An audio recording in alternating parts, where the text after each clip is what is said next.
Very very welcome to all साथियों। Exam fight tournament पर आप सभी का हार्दिक स्वागत है।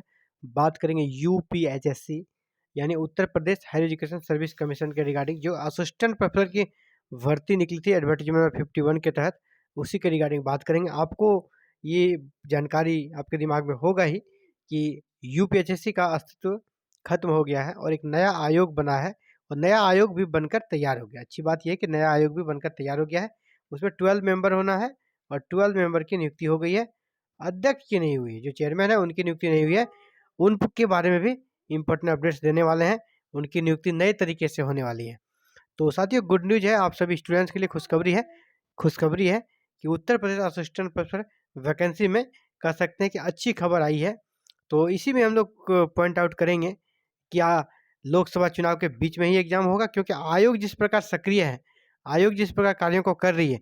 इसके बाद फिर चुनाव आचार संहिता के बारे में देखेंगे कि चुनाव आचार संहिता क्या कहती है। क्या बीच में ही आपका एग्जाम हो जाएगा? इन सभी के बारे में बात करेंगे। और कहा जाता है भैया ये चुनावी साल है ना, चुनावी साल है बाबू भैया, कुछ भी हो सकता है। चुनावी साल है, अभी सरकार ज़्यादा से ज़्यादा लोगों का सिंपैथी पाना चाहती है। तो चुनावी साल में कुछ भी असंभव नहीं है, कुछ भी कर सकती है सरकार। और बीजेपी की सरकार है, योगी जी की सरकार है और नए नए डिसीजन लेने के लिए ये सरकार जानी जाती है। तो चलिए देखते हैं क्या है, ये मैटर पूरा कवर करते हैं। तो सबसे पहले चुनाव आचार संहिता जो जारी की गई है आयोग के द्वारा, कर सकते हैं चुनाव आयोग के द्वारा, उसमें क्या क्राइटेरिया है। तो देखिए ये वाला पढ़िए आप 22 नंबर। 22 नंबर पे क्या कह रहा है? 22 नंबर पे यहाँ पे साफ साफ कह दिया गया है रेगुलर रिक्रूटमेंट, अपॉइंटमेंट और promotion through the UPSC, state public service commission और द स्टाफ सिलेक्शन कमीशन और any other statutory authority can continue. यानी जो रेगुलर भर्तियां चल रही है वो उसे कंटिन्यू कर सकती है, इसमें कोई भी पाबंदी नहीं है। Recruitment through non statutory body will require prior clearance of the commission. जो नॉन स्टेचुरी बॉडी है उसको क्लियरेंस लेना पड़ेगा, लेकिन जो स्टेचुरी बॉडी है उसको कोई भी क्लियरेंस लेने का जरूरत नहीं है।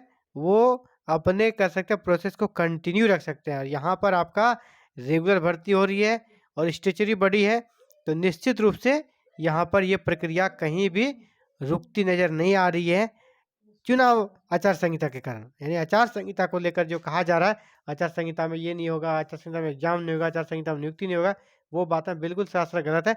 क्योंकि आयोग ने ही, चुनाव आयोग ने स्पष्ट यहाँ पे कर दिया है, इस पर कोई भी पाबंदी नहीं है। तो बात क्या है, अब इसमें सरकार क्या कर रही है और यहाँ पर क्या होना है, इसके बारे में बात करेंगे। जैसा आपको पता ही है कि 12 सदस्यों की नियुक्ति हो गई है।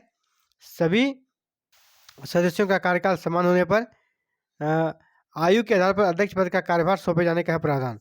जो नियमावली है ना, नियमावली में कहा गया है कि अभी फिलहाल जो अध्यक्ष नहीं मिला है, तो इसमें नियमावली में ये भी प्रावधान है कि जो मेंबर है, मेंबर में से ही जो जिनका एज सबसे ज़्यादा है, जो सीनियर है, उनको कार्यकारी अध्यक्ष बनाया जा सकता है।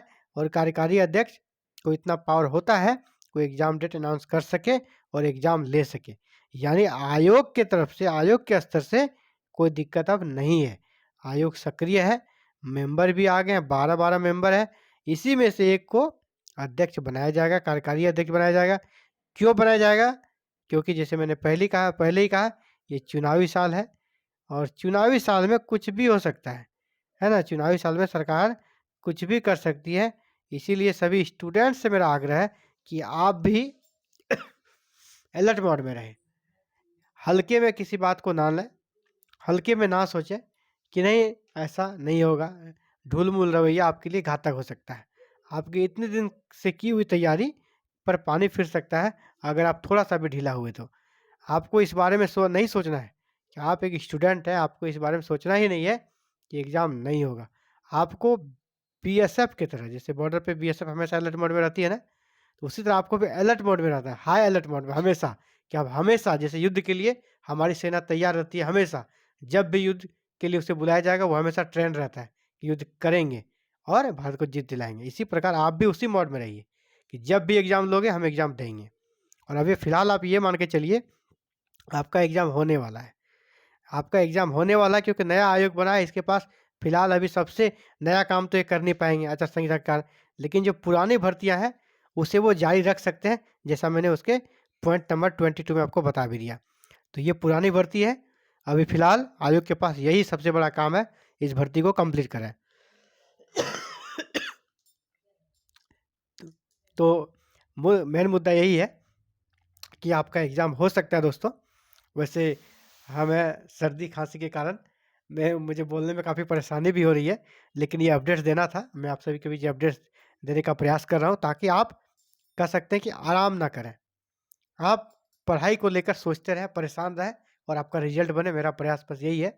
तो ये था साथियों आप सभी के लिए इम्पोर्टेंट अपडेट्स, और आगे जैसे ही कोई अपडेट्स आती है, आप सभी को सबसे पहले यहीं पर सूचना मिलेगी, इसी चैनल पर सूचना मिलेगी। तो सबसे बड़ी अपडेट्स यही है कि 12 मेंबर नियुक्त हुए हैं और कार्यकारी अध्यक्ष भी नियुक्त होने वाला है। 2 से 4 दिनों के अंदर आपको कार्यकारी अध्यक्ष मिल जाएगा, और कार्यकारी अध्यक्ष की नियुक्ति के बाद आपको एग्ज़ाम डेट्स भी मिलने वाला है। इसकी पूरी गारंटी है, पूरी संभावना है। तो ये था सही important updates. Thank you very much for watching this video and connecting with exam fighter number 1।